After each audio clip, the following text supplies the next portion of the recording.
Welcome back. I'm Eric. I thought I would do a reading update today, talk about some books I'm reading at the moment. So, first one I'll talk about this is a short story collection, Stephen King, Bazaar of Bad Dreams. This was published in 2015.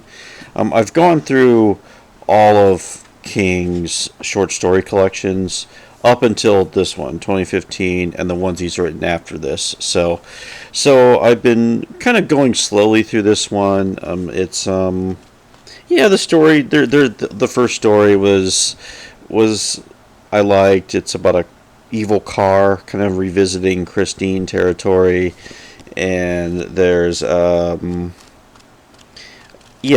the stories are fine so far. Like I said, I'm going kind of slow. I do like in this one where King writes an introduction and an afterword for each story. I like it when authors do that, talk about what inspired the story or just provide some anecdotes. But I do like this one, and yeah, so I'm enjoying this short story collection from Stephen King. Also, I've been reading Crime and Punishment by Dostoevsky. Big blind spot for me. Never read this book before.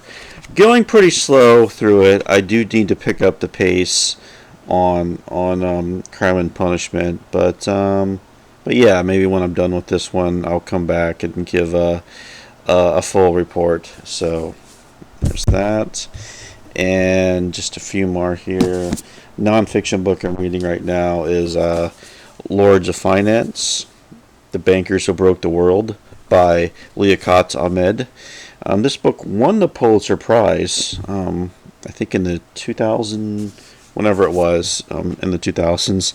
And this is a book about financial history and economic history, about after World War I, when the world financial system was in chaos.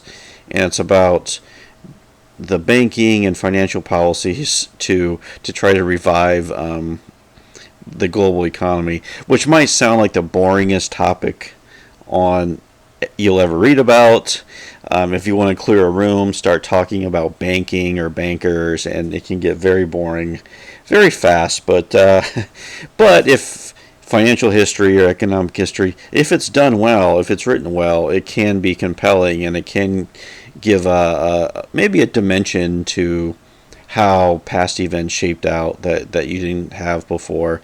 But the author is really focused on the personalities of the bankers, taking us through how banking operated, finances operated, and of course the book is leading to the Great Depression, like what led to, we had the First World War, the catastrophe there, and then Great Depression hits in late 1920s, 1929, and the book is telling that story, like why did the world economy fail at the end of the 1920s, and this book is telling that story from the perspective of these very powerful bankers who had a lot of influence and a lot of sway over the financial system. So like I said, banking, financial history might not sound like it's not the most compelling read, but like I said, that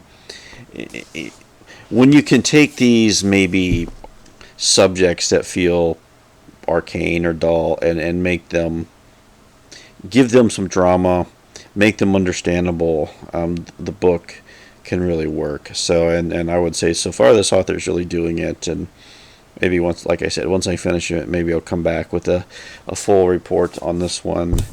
Then I'm also reading a novel, The Bone Clocks by David Mitchell.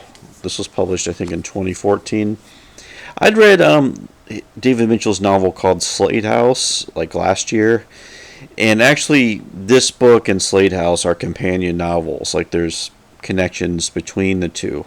I guess where Slate House was more of a supernatural, dark fantasy type of book, and this book is in a similar vein where there's some, maybe you might call it magical realism elements in here. There's a lot of realism, but also some some mystical things happening. And Mitchell's approach in this book is it's divided up into 5 or 6 different sections, and each section has a different narrator. And I like that approach. That approach kind of works.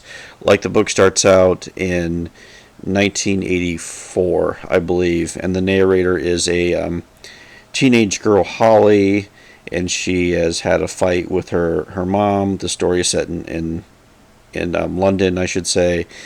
She's had a breakup with her boyfriend, and she kind of runs away from home, and that's where the story starts out, as we follow Holly and the people she encounters over the course of a few days, as some fantastical things happen as well. And then the section I'm in now, we jump to the 1990s, and we have a different narrator who is